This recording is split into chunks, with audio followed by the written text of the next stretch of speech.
pedía que en la presentación la resumieran, porque soy educadora de educación básica especial y muy orgullosa de ello. Entonces, no creía, en realidad muy relevante, que sobre mi persona se refiriera mucho en ese sentido. Bueno, vamos a trabajar en esta mañana algunas cuestiones de orden conceptual y también de orden práctico alrededor de la diversidad e inclusión desde el modelo social. ¿Qué educación es la que aspiramos? Primeramente, antes de responder a esta interrogante, como educadores, considero que deberíamos comenzar por admitir la existencia en nuestro país de muchas razas y culturas. En ese sentido, nuestro país es un país multicultural, es decir, la existencia de diversas culturas en un mismo espacio geográfico y social. Grupos humanos con rasgos culturales claramente definidos. Y del otro lado, el multilingüismo, existencia de muchas lenguas. Para ser más precisa, 13 grupos idiomáticos o llamadas lenguas mayores de origen latino. Esto permite visualizar la heterogeneidad en esa coexistencia de los diversos pueblos andinos, aymaras, amazónicos, costeños, inmigrantes europeos, africanos, asiáticos, cada uno de ellos con sus propias características culturales, sociales, económicas, políticas, además del arte, lenguaje, formas de creencias, organización social, entre otras, que permiten que ellos puedan tener estos rasgos propios, singulares, pero que se manifiestan en esa coexistencia. Del otro lado, también sabemos que en el Perú coexisten 71 etnias y por ello nuestro país es multiétnico. Es decir, nosotros que estamos aquí sabemos bien que una de las características más importantes de nuestro país es precisamente esto, esa mezcla rica de razas y culturas.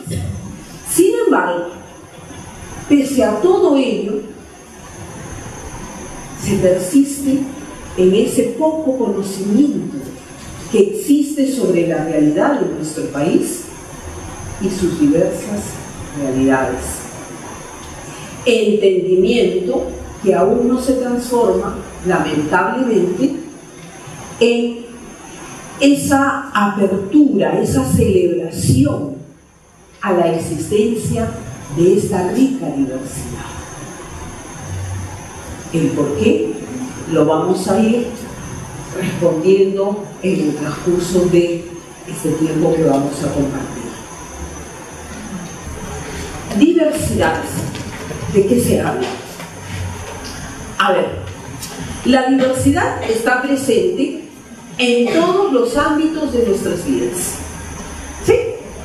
A nivel personal, de género, cultural, social, lingüístico, laboral, económico, de capacidad, de acceso al conocimiento, etc. Bien. Sabemos también que la diversidad alude a las diferencias. Eso es una cuestión innegable. Sin embargo, ¿por qué aún se persiste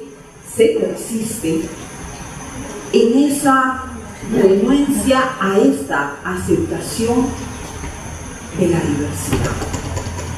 ¿Por qué aún existen grandes colectivos de personas que tienden a conceptualizar la diversidad como sinónimo de resto?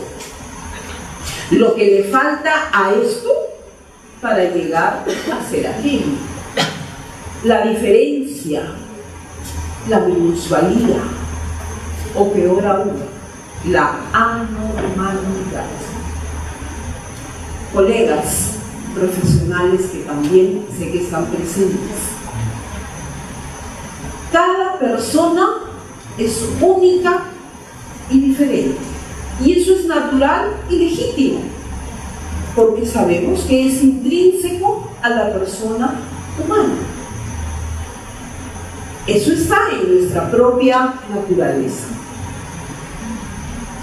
Pero se persiste aún en mirar y pretender que todo un colectivo se rija bajo la homogeneidad, no así la heterogeneidad.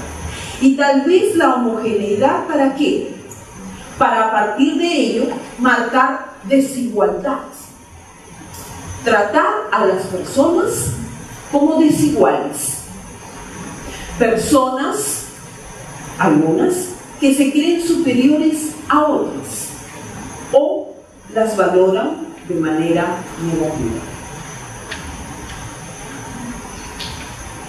Ser diferente es riqueza, ser diferente es un valor individual y un valor colectivo, porque somos seres sociales también. Bien, ¿y cómo se manifiesta la diversidad en nuestro sistema educativo?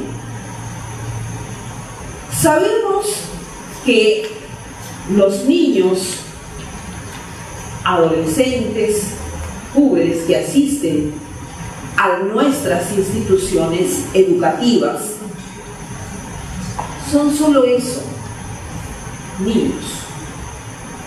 Son sencillamente niños. Y en ese ser niño se puede ser pobre, se puede ser quechohablante, se puede ser negro o se puede tener síndrome de Down. ¿Sí? ¿Correcto? Muy bien. Y entonces, ¿por qué pretender que nuestros estudiantes lleven ese proceso educativo, ese proceso formativo bajo estándares que ya están previamente establecidos y estándares que lamentablemente no terminan por reconocer, por respetar, por valorar las diferencias? Las diferencias existen. Todos los que compartimos aquí este espacio somos eso, diversidad. Y lo mismo ocurre en nuestras instituciones educativas. Pero sin embargo, no está esa mirada a la heterogeneidad, sino estamos, digamos, llevando prácticas pedagógicas, prácticas educativas desde la homogeneidad. Y la pregunta aquí que cabe formular es: ¿dónde se encontrarían entonces aquellos estudiantes que, por ejemplo, no se encuentran dentro de estos estándares previamente establecidos? Ejemplos de ello: estudiantes con dificultades en el aprendizaje. ¿O dónde se encontrarían los estudiantes que tienen necesidades educativas especiales asociado a discapacidad o talento o superdotación. Si al parecer seguimos persistiendo que existe una cultura hegemónica, la que establece sus criterios, la que establece sus procedimientos y por ende lleva a cabo un currículo planificado, ya con antelación, pero a su vez único para todos, como si todos pudiesen aprender lo mismo. Y sabemos de antemano que eso no es así. Entonces, definitivamente, sabemos también que esta diferencia debe constituirse en valor porque aprovechemos esa rica diversidad de estudiantes para enriquecer los espacios, los procesos de enseñanza-aprendizaje. Los estudiantes que acuden a nuestras instituciones proceden no de una misma zona geográfica. Sabemos que hay diversidad de culturas, de lengua, de etnia, de religión, clase social, motivaciones, intereses, expectativas, creencias, valores, saberes previos, estilos, ritmos de aprendizaje, capacidades, destrezas, habilidades, discapacidad, todo ello diverso, pero lamentablemente aún no tenido en cuenta. Lamentablemente aún cuesta asimilar esa transformación y entonces a partir de ello poder orientar nuestra propuesta pedagógica a nivel de instituciones en respeto y en mirada a esta diversidad. Nuestros estudiantes son solo eso, estudiantes únicos, irrepetibles, valiosos en su ser de personas y además en su derecho de ser educados.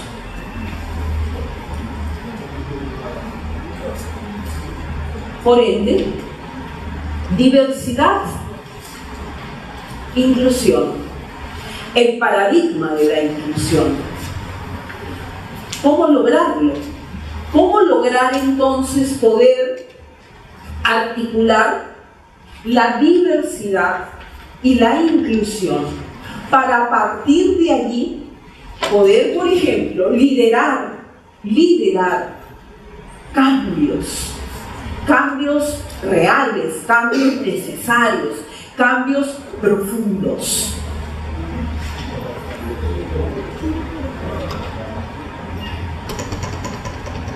¿A qué educación se tiene derecho?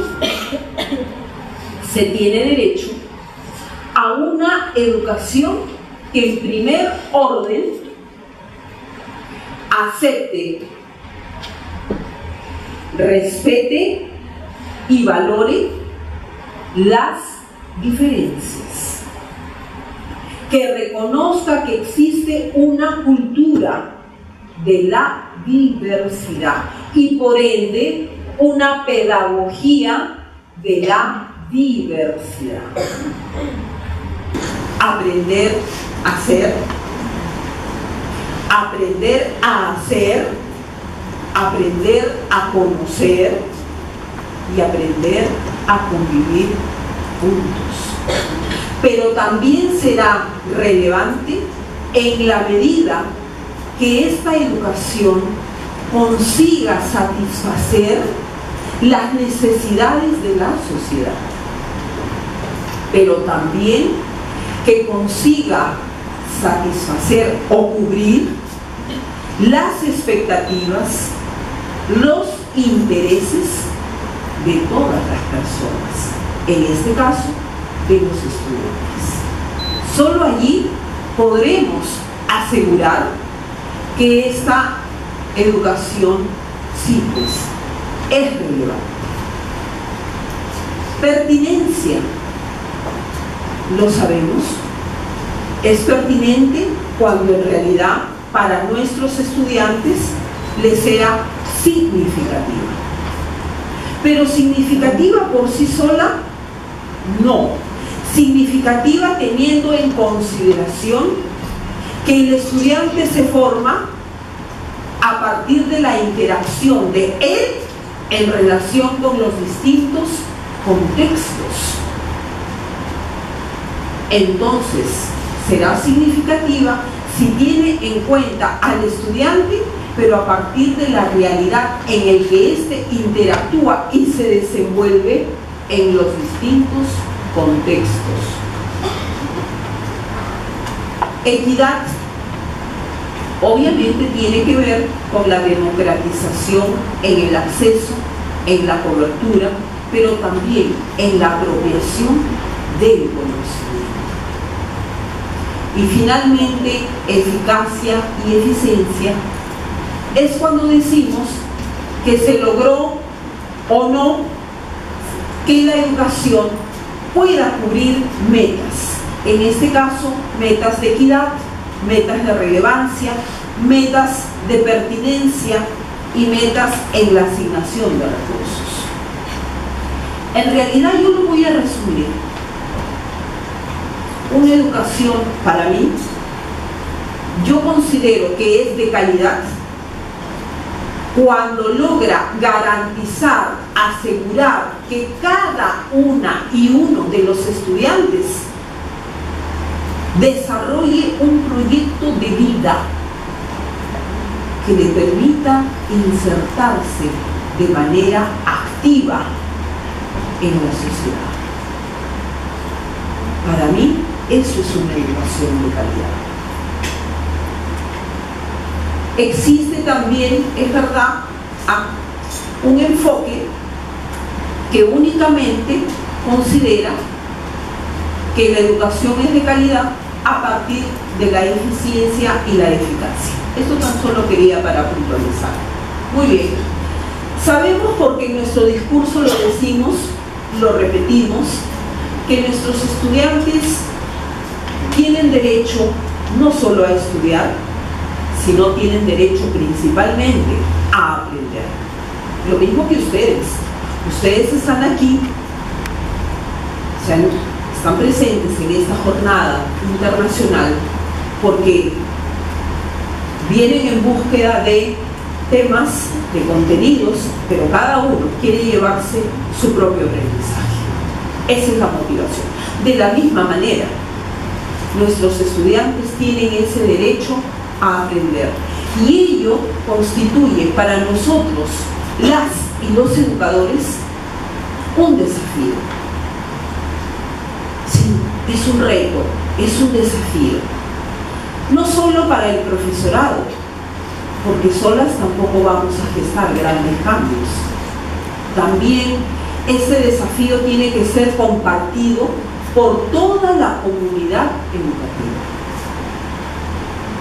Y en ese sentido, el Currículo Nacional de Educación Básica recoge esta preocupación y busca incluir en él el permitirse dar respuestas en ese sentido a partir de reflexiones profundas, pedagógicas, educativas, para poder responder a las necesidades educativas de nuestros estudiantes en relación a las demandas existentes a nivel social y por ende también las culturas.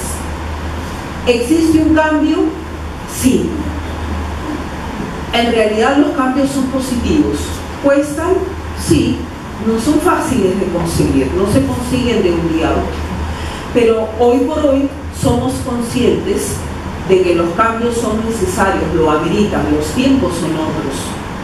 Y por ende el cambio nos debe llevar a reformular, a reorientar nuestra práctica pedagógica a partir de la consideración de la existencia, porque es visible la existencia de esta rica diversidad de estudiantes que tenemos en nuestras aulas. Por ende, nuestra planificación curricular no puede ser una planificación curricular compartida. Un poco desde mi experiencia como profesional a nivel personal, penosamente debo comentarles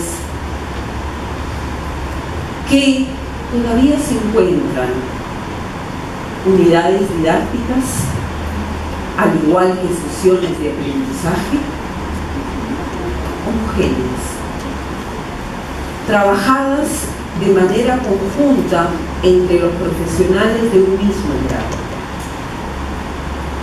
Unidades didácticas, tercero A, tercero B, tercero C, tercero D, y está el nombre de los 4 profesionales que han participado en esta elaboración. Allí pregunto yo, ¿se estará respetando el reconocimiento a la diversidad? El reconocimiento a las diferencias que existen en cada una de esas aulas. Definitivamente no. Los estudiantes del tercero A no son los mismos del tercero B, ni los del C, ni los del D. Y si eso lo sabemos, ¿por qué lo dejamos de lado? Pregunto. Tal vez, una de las respuestas pueda ser porque todavía en nosotros existen barreras actitudinales para promover, para aceptar ese cambio, para decir, bueno, eso fue antes, así trabajábamos antes, pero hoy, si yo necesito como educadora garantizar que cada una y uno de mis estudiantes aprendan, yo no puedo seguir manteniendo ese mismo sistema de trabajo, desconociendo, desvalorizando la diversidad. Colegas, cada una y uno de nuestros estudiantes es único, es irrepetible, tiene sus propias vivencias, sus propias motivaciones, sus propios intereses. Cuando no conseguimos logros de aprendizaje, muchas veces nuestra mirada únicamente va dirigida al estudiante, como único responsable de que si no consiguió aprender, es únicamente porque no le puso el empeño, no tenía la motivación, porque los niveles de atención, y ahí sale todo. Pregunto, ¿es así? No. Ellos son como son. Nuestra labor, nuestra tarea, nuestro desafío es poder conocer a cada una y uno de nuestros estudiantes, cómo son y cómo aprende cada uno, para a partir de ahí emprender el trabajo. Sé que no es fácil, pero para mí es lo único que queda por hacer. Reestructuración, sí, indudablemente. Reflexión, una reflexión profunda, consciente, sincera. Y finalmente se tiene a nivel de educación, de institución, de profesionales, tomar medidas en ese sentido, medidas organizativas, medidas curriculares, medidas de recursos. Colegas, uno de las grandes debilidades, yo le digo a veces el talón de Aquiles que tenemos los educadores, y es el sistema de evaluación.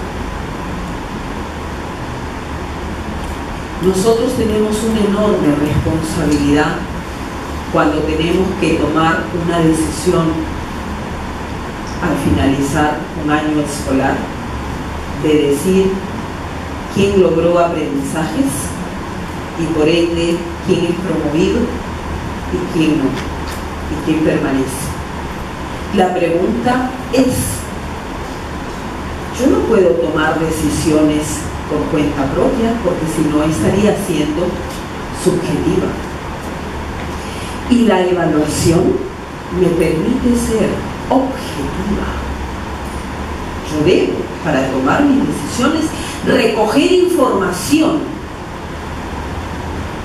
Pero ¿cómo recojo información si el único instrumento que suelo emplear son o las pruebas orales o las llamadas pruebas escritas y nada más?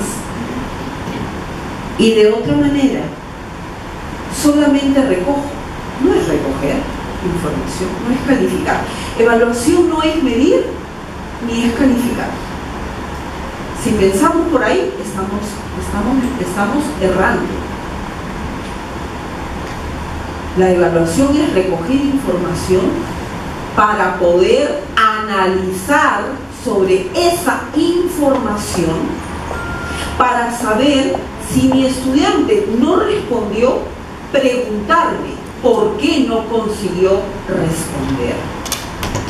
Y para partir de allí poder tomar decisiones que lo ayuden, colaborar. Si decimos que somos educadores que guiamos, que orientamos, que estamos acompañándolos en el proceso educativo, entonces no estamos muy de acuerdo entre el discurso y la práctica. Adolecemos de una cultura de evaluación que, desde mi modo de entender, no es flexible, es rígida. Y sobre eso yo los invito a formularse esa interrogante. ¿Tenemos los educadores, nos hemos apropiado de una cultura de evaluación? Bien, y ahí solamente así podremos hablar de calidad. Enfoque inclusivo o atención a la diversidad. Bueno, se ha mencionado la inclusión. Se podrá hablar de inclusión. Bueno, primero, ¿qué es inclusión? Yo lo voy a resumir bien cortito. Inclusión es ser parte de. Yo estoy aquí, de este lado. Si yo quisiera que ustedes me incluyan, yo les pediría a cuál de los dos grupos me pueden invitar para poder ir y ser parte de ustedes. Eso es inclusión, ser parte de, no estar aquí. Bien, y en este enfoque inclusivo está el respeto por las diferencias, reconocer y aceptar que cada uno es diferente. Muy bien. Equidad en la enseñanza. Darle el apoyo, los ajustes razonables a aquel estudiante que lo necesita. ¿Qué le falta a mi estudiante para poder conseguir aprendizaje? En realidad todos lo necesitan, pero hay algunos que necesitan un adicional más de ese apoyo, de ese ajuste, de esas medidas específicas. Y finalmente esa confianza en la persona.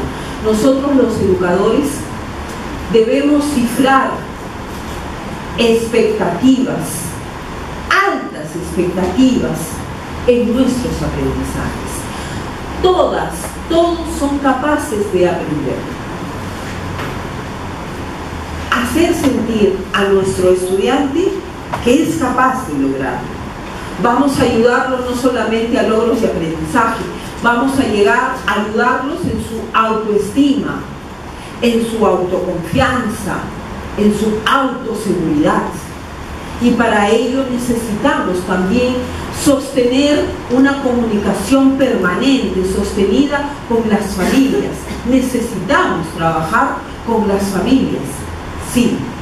Y en ese sentido también comunicar a las familias los avances, los logros, los méritos, pero también comunicar las dificultades. ¿Para qué? Para que las familias se sumen en este compromiso, en esa responsabilidad que tienen para poder colaborar en ese reforzamiento de los aprendizajes. No podemos trabajar solo nosotros y de lado las familias. Atención a la diversidad en y desde el aula. ¿Cómo lograrlo? Al estudiante. Bien, del estudiante lo más importante sería reconocerlo como un ser multidimensional, pero es un ser que aprende en la medida en la cual yo también voy a tener en cuenta no solo a mi estudiante, sino también a los distintos entornos. Conocemos sus entornos, cómo son, para a partir de allí poder yo atreverme a considerar, a planificar actividades. El otro entorno, el entorno educativo. Y finalmente el entorno social, la comunidad, el barrio en donde él vive. No podemos trabajar una planificación responsable, respetuosa de la diversidad si yo desconozco o no considero los entornos. Solamente mi mirada es únicamente al estudiante. Pero somos lo que hemos referido al inicio. Somos seres sociales. ¿Y por qué entonces esa consideración tan fundamental, tan sustancial no es tenida en cuenta? El docente. Muy bien.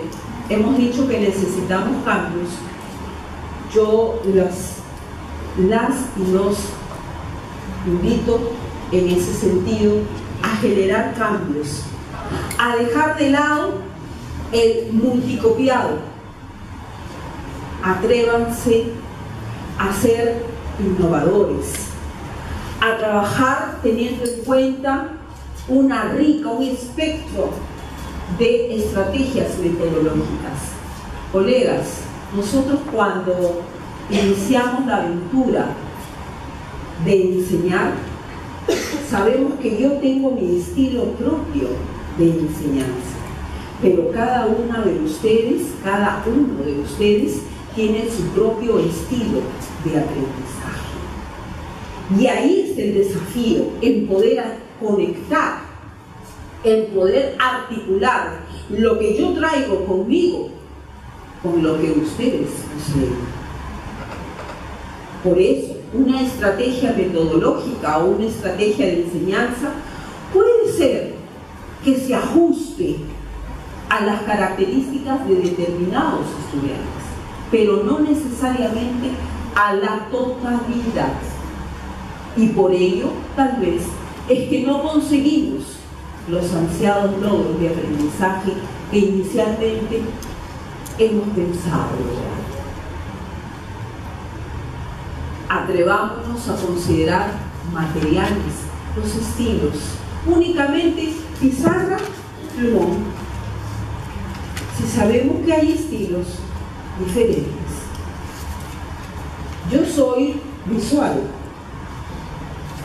muchos serán auditivos y otros serán los que van por el movimiento.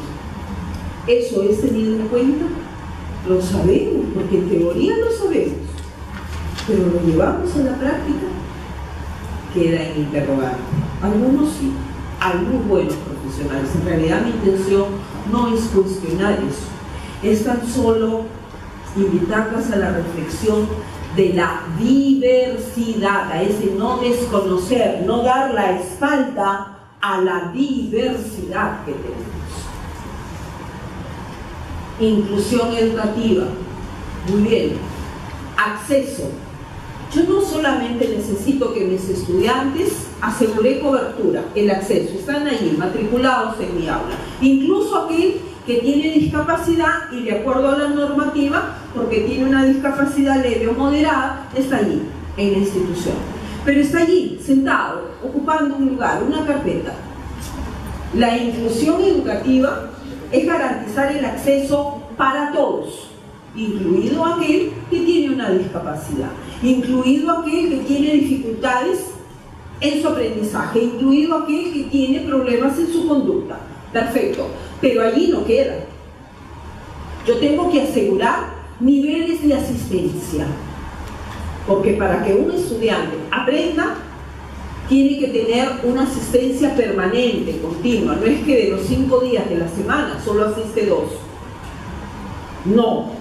El aprendizaje, como decimos, que es permanente a lo largo de la vida, sí, pues es cierto.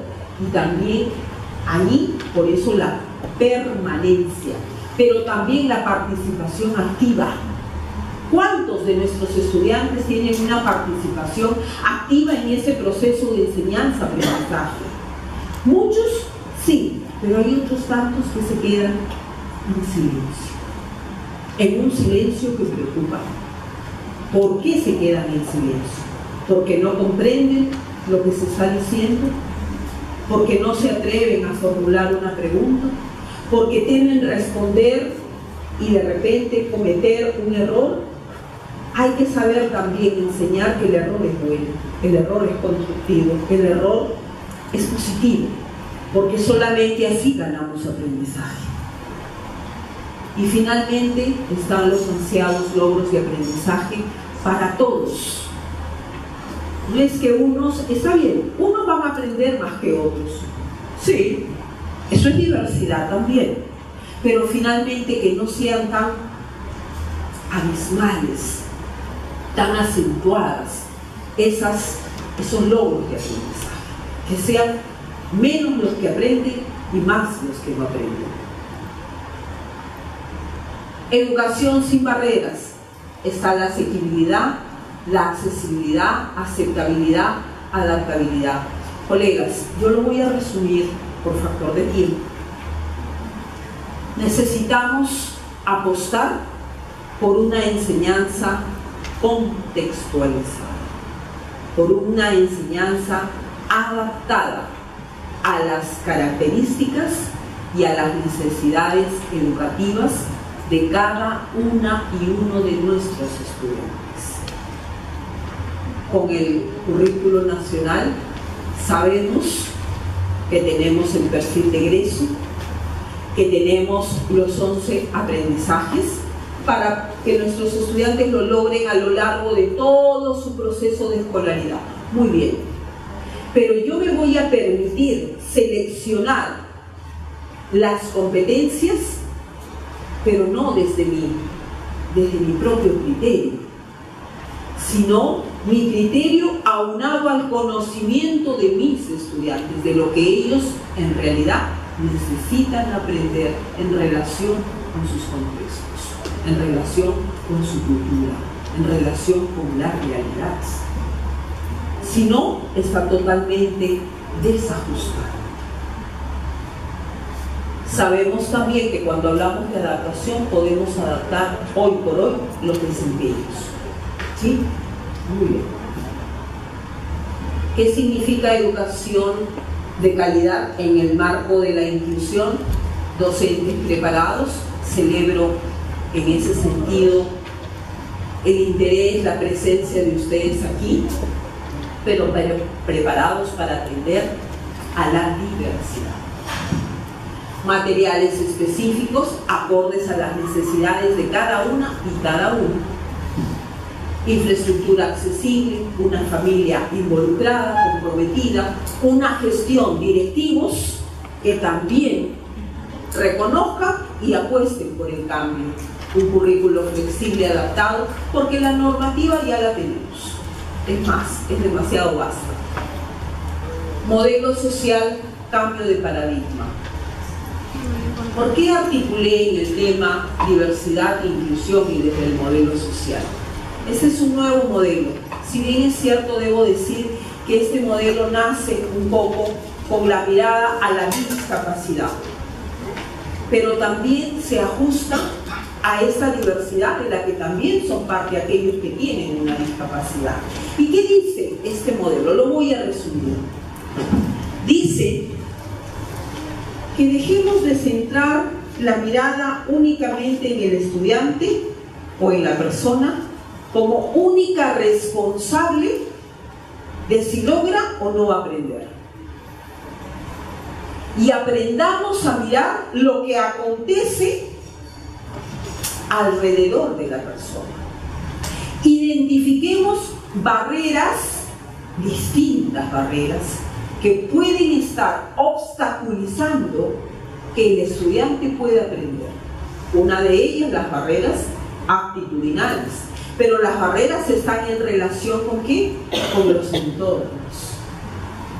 Por ejemplo, si te dicen, hay familias poco comprometidas, barrera. ¿En qué entorno? Entorno familiar. Muy bien. Y del otro lado nos dice el modelo, así como identificas barreras, también identifica para compensar las oportunidades educativas que merecen los estudiantes. De esa manera vas a equilibrar. Y en el caso de la discapacidad, lo voy a resumir muy breve. Nosotros decíamos, hasta hace muy poco tiempo, una persona con discapacidad. En realidad no nos estamos sabiendo expresar. El modelo social nos dice, un momento, Marilyn, la persona tiene un déficit intelectual, sensorial, motor, pero es solo eso, déficit. El modelo social dice, si tú a ese déficit le sumas barreras, es igual a discapacidad. La persona tiene eso, un déficit, un problema de aprendizaje, un problema de conducta, un problema emocional, un problema en una de sus habilidades cognitivas. Niños con bajos niveles en la atención, en la concentración, pero solo es eso, una dificultad. Pero si yo le sumo las barreras como la negación a sus diferencias, a sus capacidades, a todo lo que hemos referido, por ende tenemos estudiantes con marcados problemas de aprendizaje.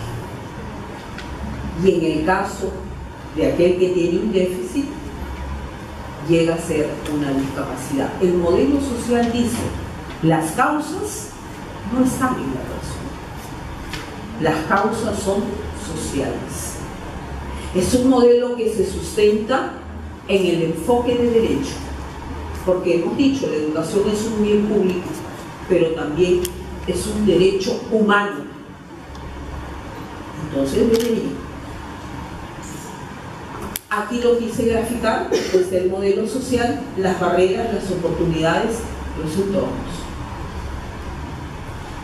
Principios de la inclusión social, autonomía personal, que nuestros estudiantes sean autónomos, libres, y que consigan el poder tener su propia identidad. A la no discriminación. La educación, si hemos dicho que permite el desarrollo de una persona en toda su potencialidad, no tenemos derecho a excluir, a dejar de su influencia de la educación a ninguna persona. Accesibilidad universal, normalización del entorno. Aquí me voy a permitir algo muy breve. Ningún estudiante se tiene que adaptar o ajustar a un sistema educativo. Es el sistema el que está llamado a adaptarse al estudiante. Y equiparación de oportunidades. Brindarle a cada uno la oportunidad que merece, que requiere, que necesita, que busque. Enseñar no debe parecerse a llenar una botella de agua, sino más bien ayudar a crecer una flor a su manera, no ancho. Muchas gracias, primeramente por la invitación a la Red Educativa Cultural José Antonio Encinas, por esta oportunidad de poder compartir este tiempo, este espacio con ustedes, y de otro lado, por su presencia, por vuestra atención. Muchas gracias. Muchas gracias.